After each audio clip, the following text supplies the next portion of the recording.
case you missed it.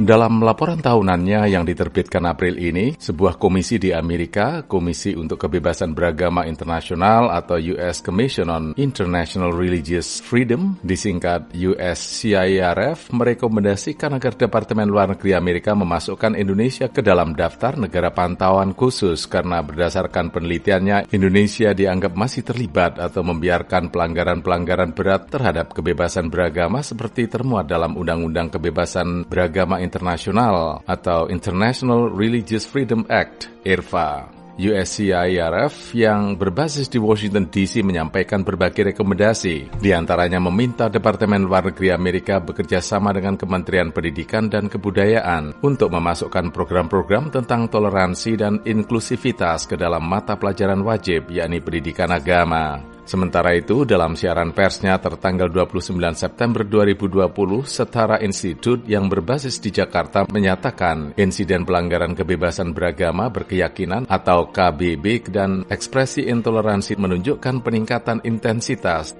Acara kali ini menghadirkan dua orang dari agama berbeda, yakni Islam dan Kristen, tapi sama-sama memiliki kepedulian dan perhatian serius mengenai bagaimana menanamkan toleransi, kerukunan, harmoni antar sesama warga bangsa dalam semangat pluralisme di bawah payung negara Bhinneka Tunggal Ika. Mereka ini, pertama, Gus Aan Anshori, tokoh muda dari Nahdlatul Ulama, dan kedua Pendeta Boni Andreas yang dalam program katekisasi di gerejanya mengundang Gus Aan Anshori sebagai pengajar tamu. Baik, mari kita temui mereka. Mungkin ada tambahan. Pertama, Gus Aan, silakan. Iya, Mas. Saya terima kasih diundang di sini karena bagaimanapun juga media itu sangat penting, terutama untuk mengkampanyekan baik itu hal yang positif maupun yang negatif. Tapi VOA ini yang positif saya kira, dan saya secara personal mengucapkan terima kasih telah diundang di sini untuk berbincang-bincang mengenai soal pluralisme dan masa depan kebinekaan di Indonesia, Mas. Pak Boni, silakan Pak. Ya, Mas Tri, terima kasih, dan saya menyapa juga kawan-kawan yang mungkin ikut mendengarkan. Saya kira saya di GKI, basis pelayanan saya di GKI Pondok Indah. Sebelumnya saya melayani di GKI Ciledug Raya, gereja kecil yang pernah mengalami konflik juga berkaitan dengan rumah ibadah. Saya melayani di sana sekitar 10 tahun lebih, dan saya juga menjabat sebagai Wakil Sekretaris Umum di GKI Sinode Wilayah Jawa Tengah.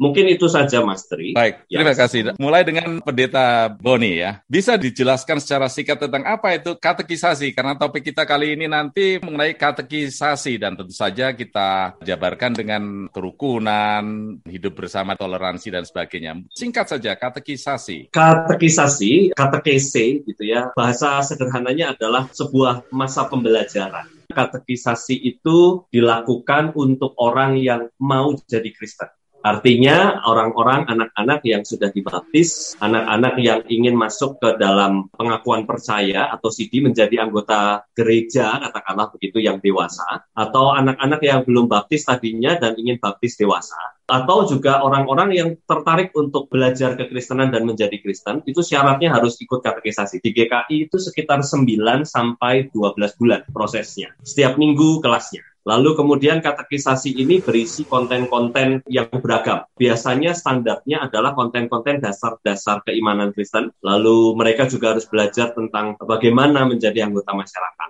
Kira-kira begitu, Mas Tri. Prosesnya cukup panjang. Apa yang melatar belakangi gagasan Pendeta Boni untuk bisa mengundang orang luar dari agama yang berbeda dan bahkan punya latar belakang pesantren yang kental tadi? Jadi saya tidak menyebut saya pribadi ya, Mas Tri. Artinya keputusan ini adalah keputusan lembaga gereja yang di dalamnya ada majelis jemaat. Jadi kami dimulai dari yang disebut Majelis Jemaat Bidang Pembinaan Umum yang membawahi, menaungi katekisasi. Kami membicarakannya dengan sungguh bagaimana kami harus memasukkan pendidikan kewarganegaraan dalam tanda petik, pendidikan kebinekaan, mengenal gereja harus berfungsi seperti apa di dalam masyarakat. Lalu kami juga memetakan asumsi prasangka, konflik yang muncul, sehingga kami harus dalam tanda petik berusaha untuk membuat katekisan menjadi Kristen, tetapi tetapi Indonesia. Jadi kenapa kami melakukan itu? Karena basis kami jelas Gereja Kristen Indonesia. Jadi orang Indonesia yang beragama Kristen. Sehingga kami bukan hanya mengajari mereka Kristen, tetapi kami juga harus mengajari mereka menjadi Kristen Indonesia. Utamanya itu, Pak. Reaksinya seperti apa dari jemaat atau mungkin dari majelis gereja itu? Saya kira karena kami membicarakan segala kemungkinan, kami mempersiapkan diri juga dengan reaksi dari umat, dari orang tua katekisan, apalagi katekisan ini juga banyak yang masih belia ya, masih usia 15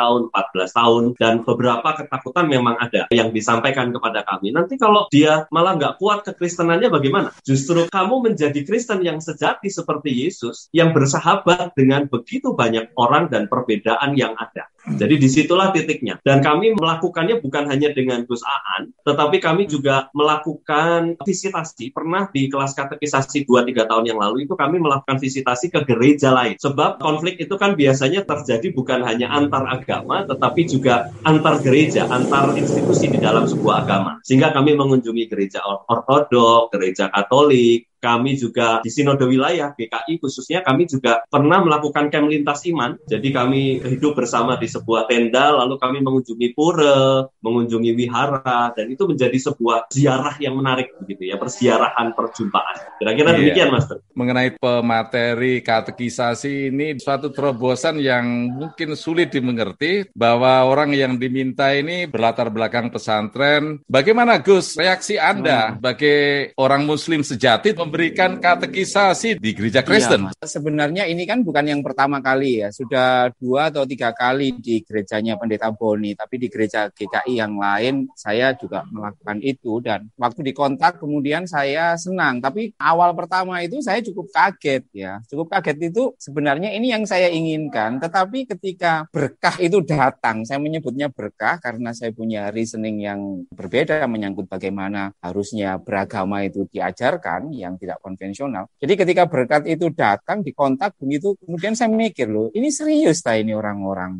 Apa nggak takut? Karena seperti yang tadi Mas Tri sampaikan, apa nggak takut? Karena biasanya kan orang belajar agama tertentu, misalkan saya Islam, kan dididik untuk mencintai Islam dengan cara menegasikan agama yang lain. Itu sudah sangat common seperti itu. Dan itu dianggap sebagai sebuah kebenaran yang pada titik tertentu pada hari ini, itu akhirnya mendorong orang, semakin orang itu berislam, katakanlah, maka semakin ia tidak toleran dengan yang lain. Semakin ia Kristen, sangat mungkin ia semakin tidak toleran dengan yang lain. Karena apa? Karena tidak diajari bagaimana agama yang lain. Bagaimana mungkin kita disuruh mencintai saudara kita yang beragama tidak seperti kita, tetapi kita tidak diberitahu agama tersebut, dan katakanlah dalam perspektif kompetitor, malah agama yang lain itu dijelek-jelekan agar agama kita itu menjadi unggul. Nah, ini jebakan pengajaran agama yang pada titik tertentu di Indonesia per hari ini menyebabkan begitu banyak intoleransi itu sendiri. Jadi saya kaget, tetapi saya senang, dan saya justru waktu itu saya mau ngomong, bolehkah diworo-worokan? Karena apa? Karena this is the first time. Saya membaca sejarah orang-orang NU dan sejarah Islam di Indonesia, terutama persinggungannya dengan kekristenan, dan belum pernah mencapai apa yang saya sebut sebagai breakthrough ini. Padahal ini sangat penting. Jadi saya senang dan sekaligus redek, Mas. Ngejer saya ini. Ngejernya apa? Pasti yang ditanyain ini pasti yang aneh-aneh gitu. Yang orang selevel kiai pun misalkan, itu akan berusaha untuk nggak mau datang. Iya, bisa dijabarkan. Misalnya begini. Ya, misalnya begini. Kenapa sih orang-orang Islam itu kok nggak suka dengan Yesus kami? Kenapa orang-orang Islam kebanyakan di Indonesia nggak suka dengan gereja? Nah, itu membuat satu perenungan tersendiri bagi saya, terutama untuk menjawabnya. Jawabannya kan cuman ada kira-kira ada 3 saja, Mas. Jawaban apapun ya, cuman ada 3. Pertama, denial. Denial itu dengan mudah saya akan ngomong, oh Islam nggak seperti itu bukan Islam. Padahal yang ngebom dan kemudian bakari gereja-gereja ya KTP-nya orang Islam. Jadi denial. Kalau denial, saya seperti membodohi diri saya sendiri dan membodohi audien. Yang nomor 2, itu yang agak mendingan, itu melakukan rasionalisasi. Rasionalisasi itu dalam arti dia tidak mau mengakuinya, bahwa Islam itu adalah yang indah-indah, yang jelek-jelek bukan Islam. Nah, yang ketiga menurut saya, ini barangkali yang saya pilih, saya memilih untuk mengakuinya dan sekaligus menjelaskan. Begini loh, kenapa kok sebagian dari kami, katakanlah masih sangat against terhadap kekristenan, itu gara-garanya seperti ini. Padahal di ajaran kami itu seperti ini, tetapi ditafsiri seperti ini karena ini.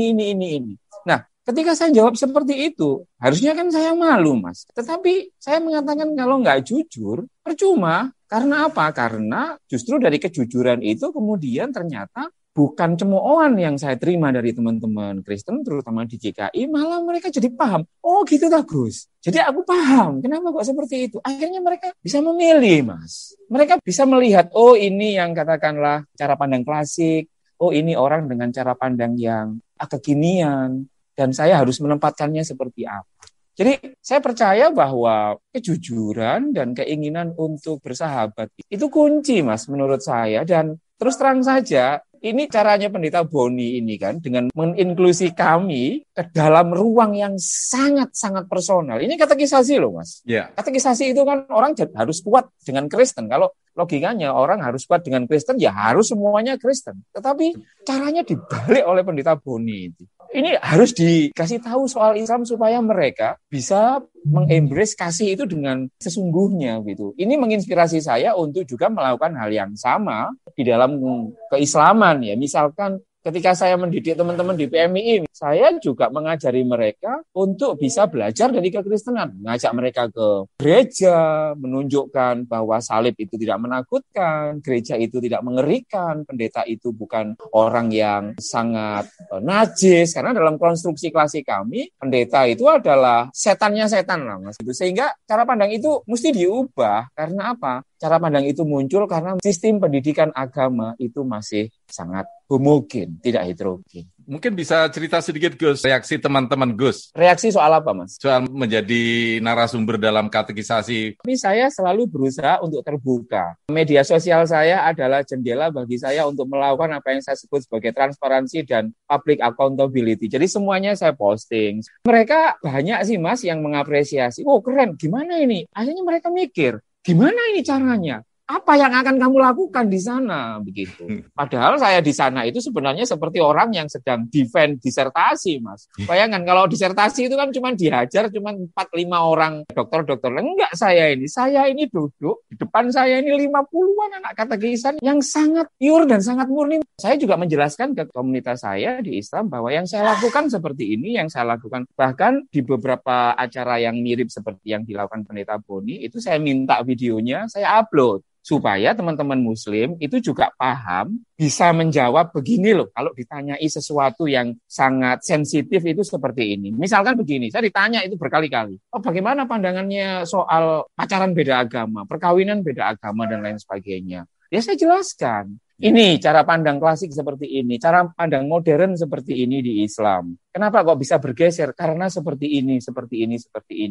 Yeah. Jadi sebenarnya responnya menarik, Mas, karena publik bisa melakukan refleksi terkait dengan pilihan masing-masing.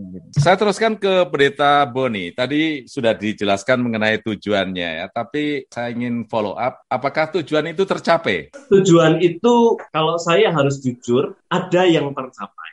Ada juga yang masih dalam proses. Artinya begini, yang penting adalah awalannya. Jadi kalau buat saya, memaparkan percakapan antar agama itu penting dalam situasi yang sejuk dan menyenangkan. Percakapan ini untuk saya adalah sebuah kunci awal yang menurut saya sangat prasastional sebagai sebuah prasasti yang bisa diteruskan oleh anak-anak didik.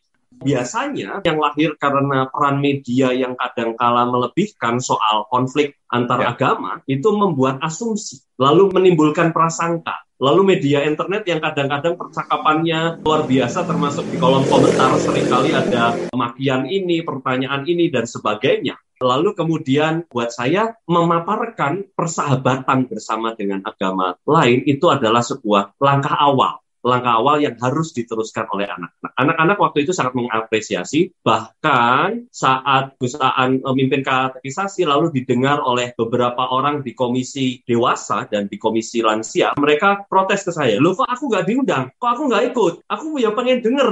Nah, dalam rangka itu saya mengatakan program ini cukup berhasil sehingga program ini akan dilanjutkan. Jadi itu hal yang juga dalam rangka tertentu saya nggak mau banyak ngomong tapi edukasi. Saya menjadi pendeta itu bukan pendeta GKI, tetapi saya menjadi pendeta adalah pendeta Indonesia. Sehingga Gus Aan mewakili Indonesia untuk bisa bersahabat dengan saya seorang pendeta. Saya kira demikian, Mas Tri. Gus Aan. Saya harus jujur bahwa ketika teman-teman GKI dan banyak teman-teman beberapa gereja yang lain ini mulai juga bergerak untuk mengajak kami untuk bisa ikut langsung masuk ke relum, itu kemudian dan itu bisa dipublikasikan, maka sebenarnya ada optimisme baru dalam diri saya. Ini nggak habis kok sebenarnya bilang-bilang gitu. Karena apa?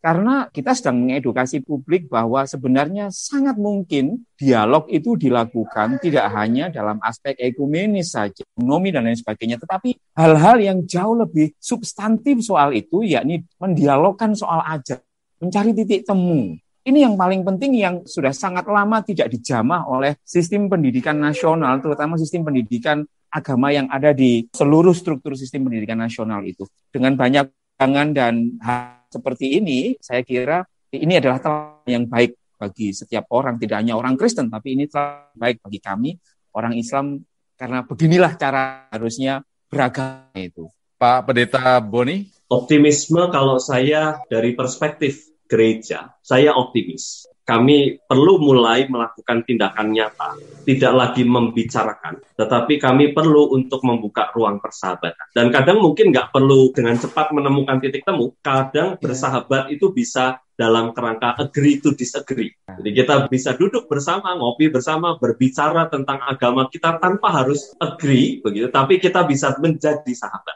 Disitulah letak persahabatan yang kami sedang upayakan dengan banyak agama di Indonesia. Terima kasih. Terima kasih banyak untuk Gus Aan dan Pendeta Boni. Terima kasih. Terima kasih.